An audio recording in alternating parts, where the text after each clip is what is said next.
আল্লাহ তাআলা আসলে কতটা মহান, বা তার সৃষ্টি কতটা সুন্দর, বা তার তার মহত্ব কত গুণ, তিনি আসলে কিভাবে মানুষকে সৃষ্টি করেছেন, বা তার বর্ণনা দিতে গেলে আসলে শেষ হবে না। তো আমি আপনাদের সামনে ছোট্ট একটি উদাহরণ নিয়ে এসেছি।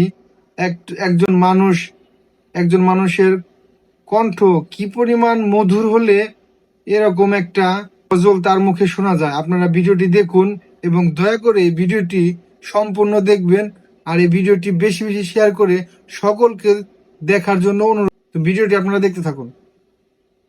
আমার প্যারা মুস্তফা নবী সাল্লাল্লাহু আলা, আমার প্যারা মুস্তফা নবী সাল্লাল্লাহু আলা, শফায়াতের কান্ডারি মদিনা ওয়ালা, আমার প্যারা মুস্তফা নবী সাল্লাল্লাহু আলা, খুদারি কাস নূরের দয়ার জিনি গায়বর বাণী জন্মগে শুনি, খুদারি কাস নূরের দয়ারির জিনি গায়বর বাণী জন্মগে শুন, আর দুসরা কোনো মাবুদ নাই, দুসরা কোনো মাবুদ নাই, এক আল্লাহ।